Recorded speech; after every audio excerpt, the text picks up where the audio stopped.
Mr. Wolf, Mr. Wolf, what time is it? I've been staring at the moon. I've been staring at the moon. What up, though? It's your boy Lil Gross, also known as Big Papa Skeeter. Okay, this is the day after Thanksgiving, but we got a new show dropping, man. Inaudible Ruckus presents the 12 a.m. Wolf. Okay, I'm happy to announce this show, this spinoff or mini series or whatever, because like this is something that's been a long time in the making, right? If y'all know, like last year, I went back home, reconnected with the podcast community up there, tapped in with some of them, like my boys, you know what I'm saying, from the soil and all that. So me and my dog Casanova Hefner from the Must Be Two Sides podcast, that's my dog. Like we grew up together, like day one type stuff. You feel me? So we reconnected at the event. You know what I'm saying? We stay in communication and all that, but at the event we was like, hey, you know, we should try to do something, you know, eventually or whatever.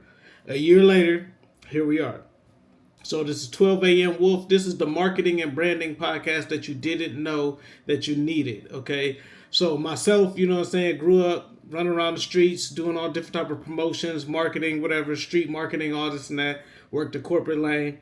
My dog Cass, street promotions, A&R, manager, booking agent, like party promoter, like he done it all.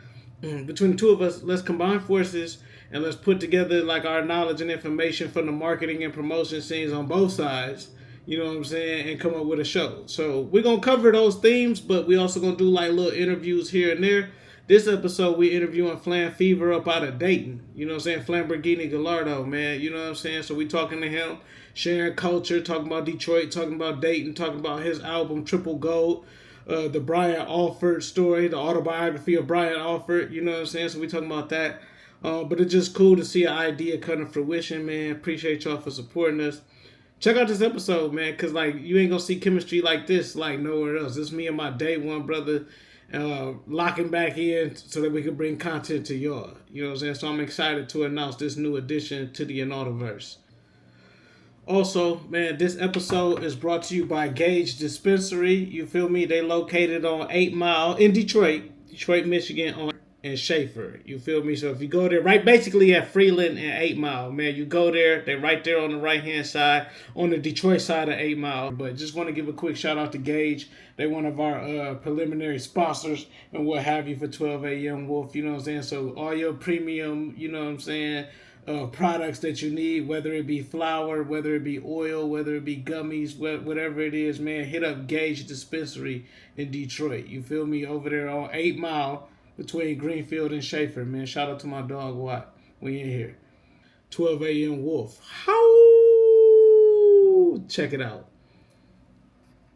I know. Oh yeah, I'm rocking. He had how you back on Germantown, nigga. That shit came no, in. Yeah. So can we start there? Like, can we start there? So yeah. I'm not too familiar outside of Ohio, outside of the cities of Dayton, Cleveland, Akron, and Cincinnati. Mm-hmm. Okay, that's it. Now, what area is German? You know what I'm saying? Where is Germantown? It's West Dayton. It's far west damn near as you can go. By Dunbar High School, by Walgaman Elementary. Okay. It's right on the township. Okay. Mm-hmm. Now, is that like one of like y'all rougher kind of areas, or is that like that's like you know what I'm saying? Where do we get into the politics of the city? Yeah. Yeah. It's you know, cities kind of change over the years. You feel me? Like my mom, my whole family from this area. Like it's like Dunbar is the first. Dunbar High School is in all black since the 1903, 05. Like I didn't did research. So it's like one of the blackest cities. Okay. Yeah. Like where all the black people went to high school at originally. Okay. The West Side is just where most of the first urban projects was built for black people. Like it's where black people come from for real. And my grandmother, my father, my mom, my dad, my grandma lived on Germantown and Stows when I was born. Stows and Luella is the street my dad lived on when he met my mom, and Luella is my grandma's name. Okay. Oh yeah, that's dope. Okay. Yeah. So y'all got heavy roots. So you really like you. Yeah. Okay. You from there? Like you from there? From there? Okay. I worked at the hospital I was born at. Like it's just weird little nuances about me that like I'm a super dating nigga. You feel me? Like Okay. That don't even mean street active and da da da da da da da da da. There's some shit in there with that, but it's like some motherfuckers is. We was just talking about this earlier. Like people, it's black people that's even acting like black people. Mm-hmm. Of course. You feel me? Like some people in urban as they want to sell the package of themselves to be. They just know that's the cool thing to be as close to the origin of to do. Yeah. You feel me? The way really shooting in the gym. What my dad was doing and my mom having me at 17 years old and my grandma being a Christian mom, but her youngest daughter having a baby in high school and they got the daycare in the high school. My mom taking me to the daycare when she trying to graduate high school. This is black as it get, bro. This is urban bullshit. Like this how it go. So let me stop right there. I want to ask you this. Let's bring it all full circle. Let's zoom out a little bit.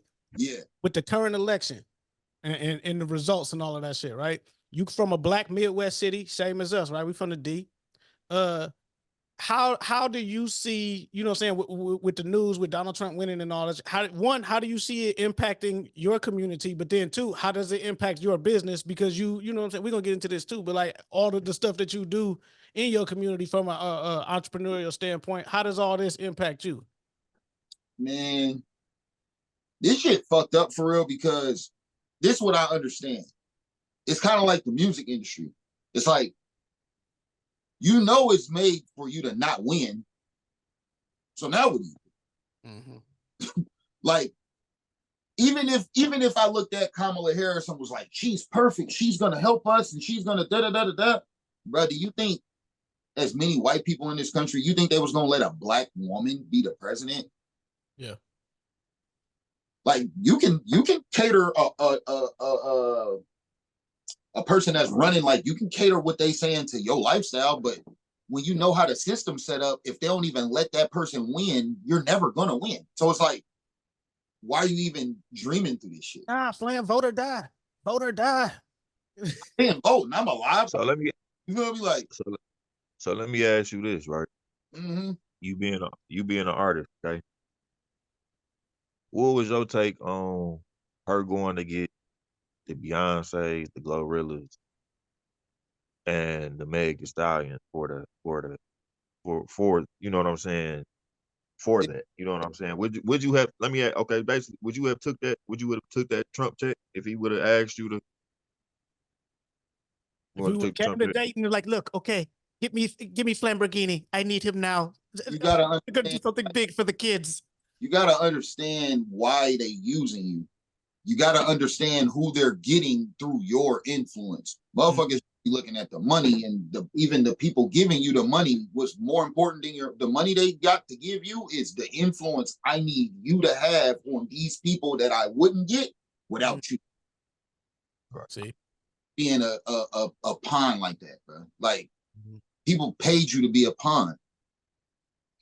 Cause I'm gonna keep it a bean. I really feel like a lot of election change when, and I can't put it all on Kamala, but Meg Thee Stallion and her team need to be stoned.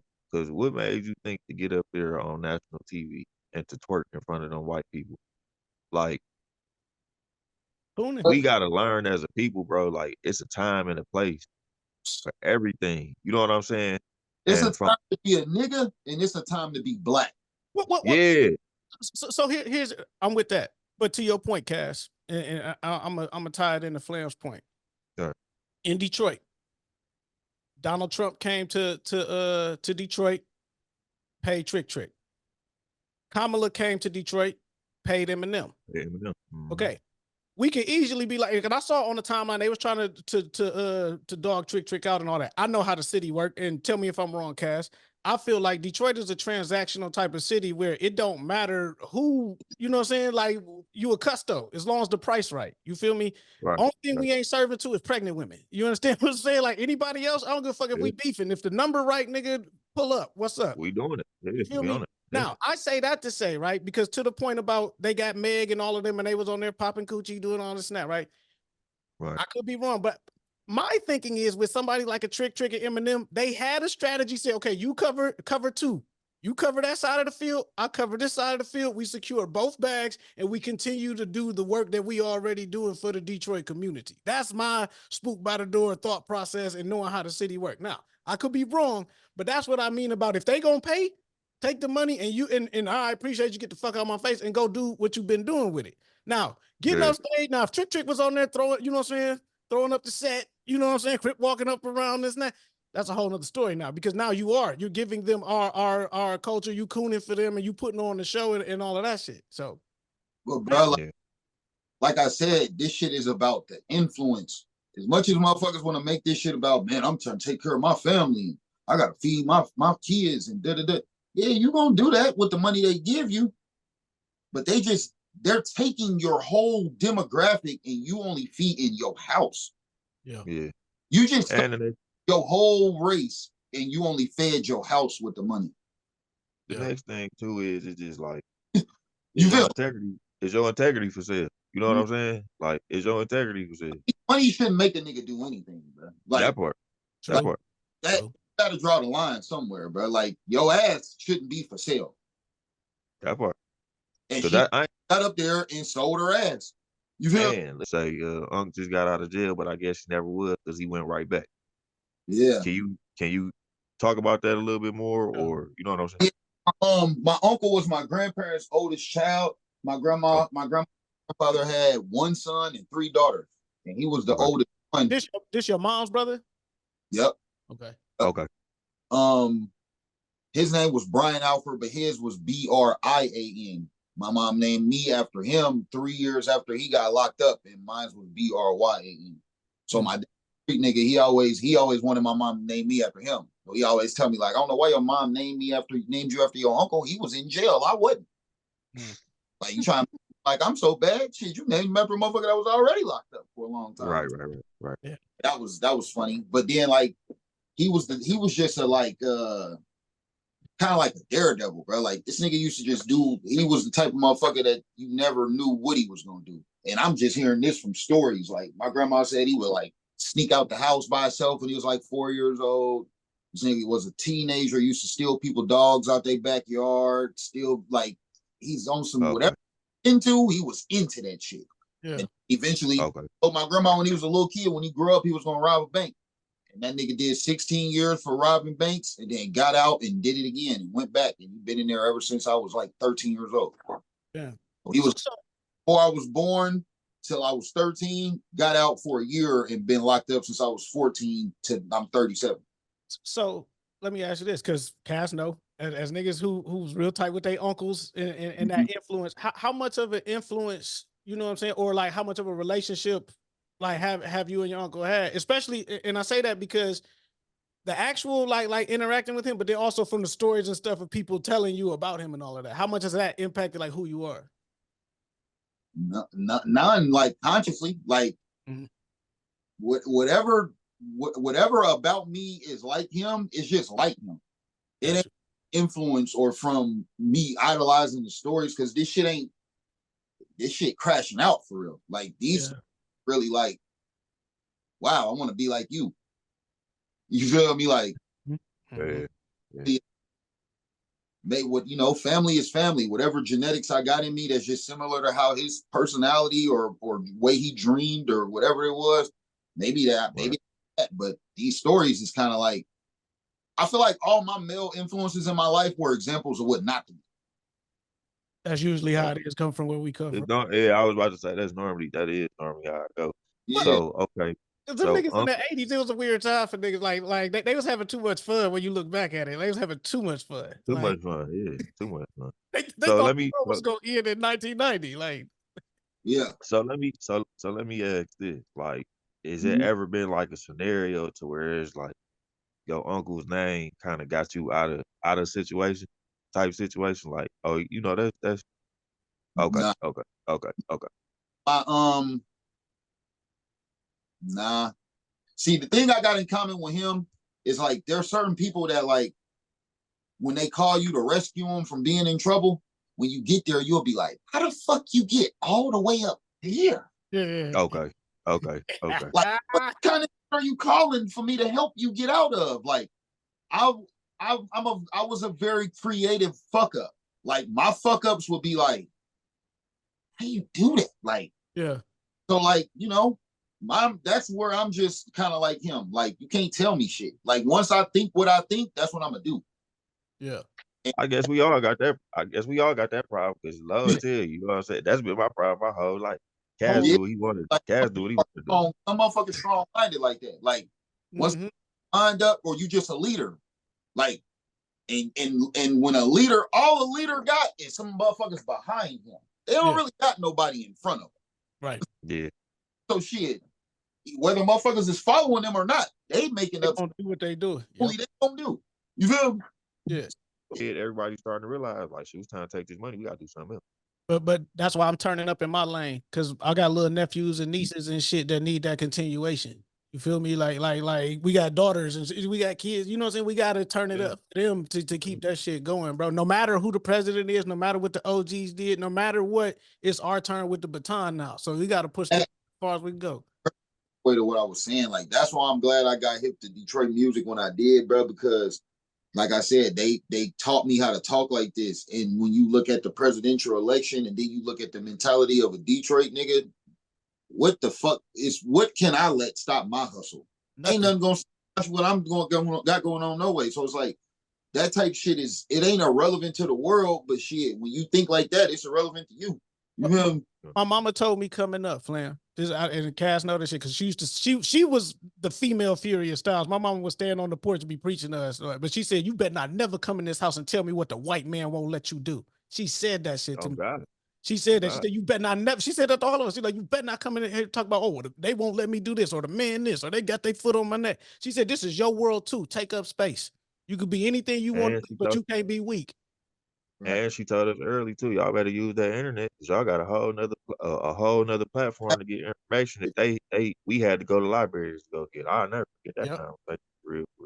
She used to make it to the library, niggas. Go find something to do for 2 hours in the library, nigga. You gotta understand, bro. Y'all niggas was fortunate to be, y'all had people telling y'all that shit.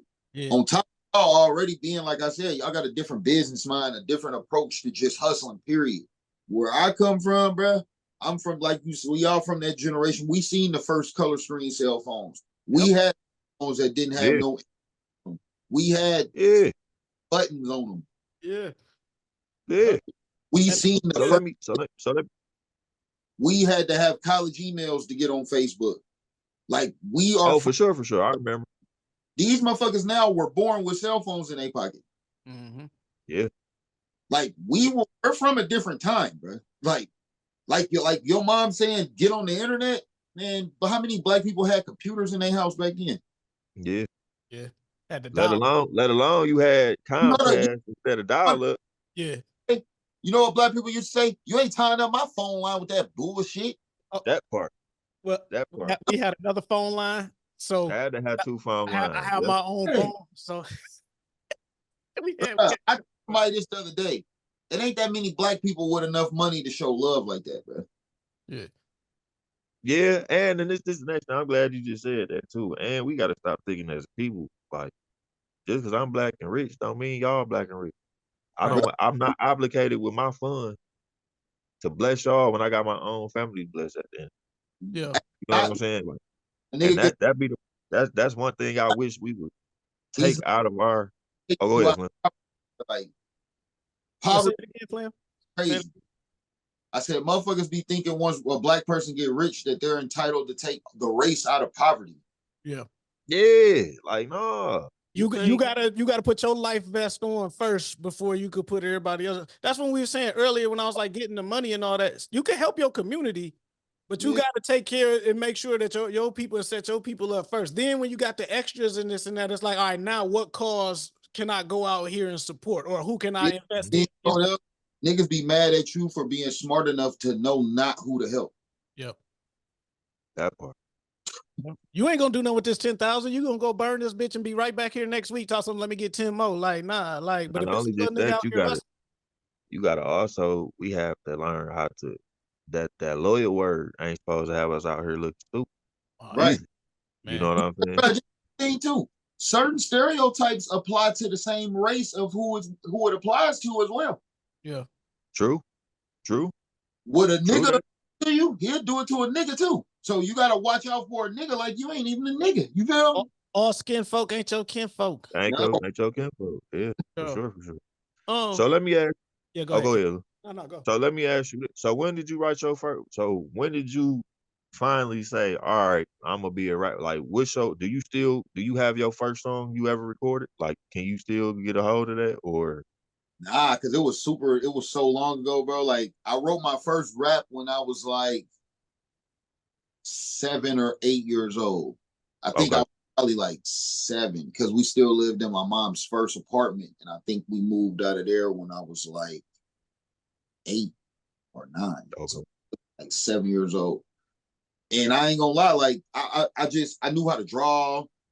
I just like expressive arts without even realizing that these are arts that express myself.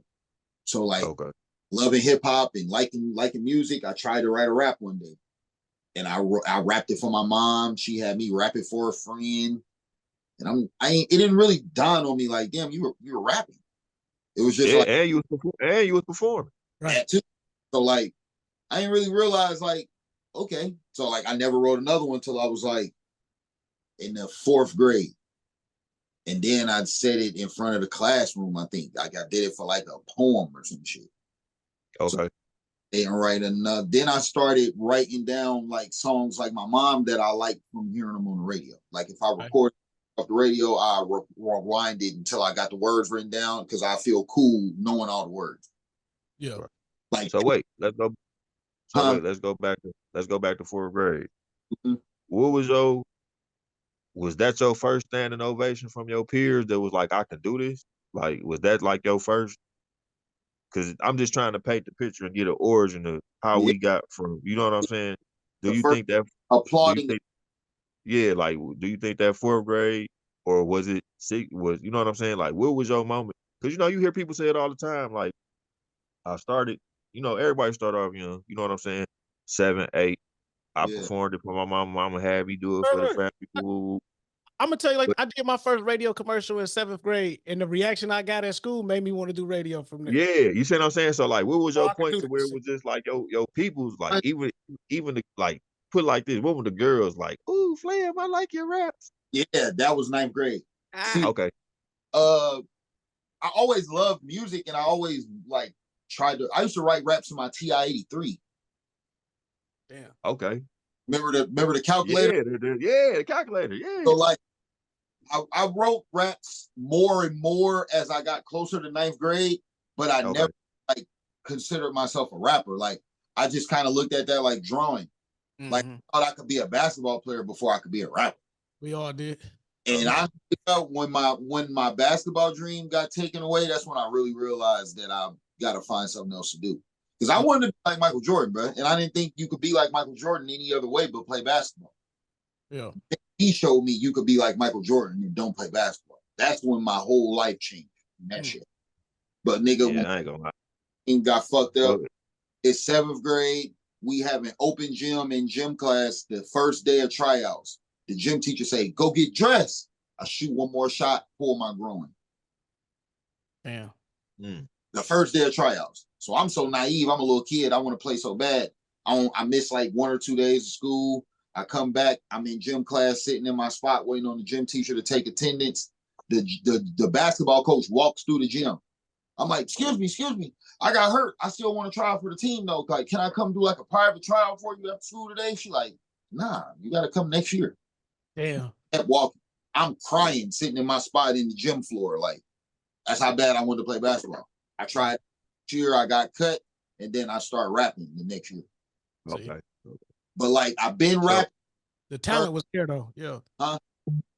I said, but the talent was there. The talent was there. So let me ask this, right? So like in the midst of your raps, because you know how it is in high school, everybody want to rap. Was you a battle rapper in high school, or you was one of them ones who like you had your own, like you was already coming with like songs already? Because you remember how you came out, everybody thought that they was a battle rapper. Everybody. Yeah, you know what I'm saying? Because like for me, when we was in high school, it was like it would be them sessions like in the middle of the hallway, or it'd be Back like in steering the wheel, middle of the back of the lunchroom, class, hallway, all of this.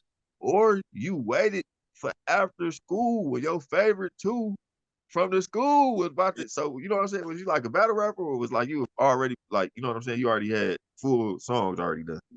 I wasn't a battle rapper at first, but it was so in the era of that being cool that it came to that. You know what I'm saying? Okay. Like my first year of rapping, man, I really didn't. I had to build my confidence up. Like I didn't have the confidence to just come at a crowd and just rap. I would rap for like one or two people at a time. Like, but I'm picking people that I feel like are influencers, like a basketball player or a football player or somebody that just know everybody. Like I'll rap to them so they'll tell somebody, hey, come listen to this. Yeah. Once a cool motherfucker fuck with it, I know whoever they gonna call over here fuck with it, and I still don't gotta do early marketing. You got your marketing campaign early. Okay, cool. Right. So I'm doing this the whole 9th grade year. So the day of 9th grade, I'll get my balls up. I'll skip class. I go to all 3 lunches. Now, mind you, like I said, in the 6th grade, I had a scholarship to Ohio State. I'm in a program. If I maintain a 3.0, I got a full ride to Ohio State. All I got to do is just keep getting good grades. Right. But this is making me say, fuck the grades. Yeah. I'm about to dream. You feel me? Last day of 9th grade, I'm in the cafeteria. It's 2 cafeterias. It's a big one connected to a small one. I walk up to some people in my grade, and when I do the rapping for 1 or 2 people, it's always freshmen. I don't never pull upperclassmen, and they don't know me. I don't talk to them. Right. So 9th grade last day, I walk up to a lunch table that got freshmen at the table. I start rapping for them. Da da da da da da da. I turn around, it's like 60 motherfuckers behind me. Damn. A Star is Born. This is the moment. I'm scared as fuck of crowds. This is why I've been doing this 1 or 2 people at a time. You feel me? Right. He has 60 people behind me. I'm like, and then I start freestyling. And I'm talking about I'm like, what are you doing? You don't do this. You having wait. So you was having one of the moments you got so good, you was having an out of body experience. Like, hey, we don't do this. Okay. You were not ready for this. Man, that shit good. I just started doing it. Really I can't believe I'm doing this shit right now. Like, what the fuck? This the last day of 9th grade. Then I go to stay on Ohio State campus in the program that I'm in. I stay on Ohio State campus for 2 weeks. It's Cincinnati niggas, Dayton niggas, Cleveland niggas, Akron niggas, Columbus niggas, Youngstown, Mansfield, Lorain, Canton, all kind of cities I never even fucking heard of. We all hard as fuck.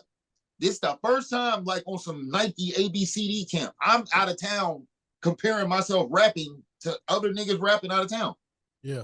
I went talented in the yearbook at this shit. When I came back that summer for 10th grade, I'm rapping at the lunch table the first day. Yeah. Mr.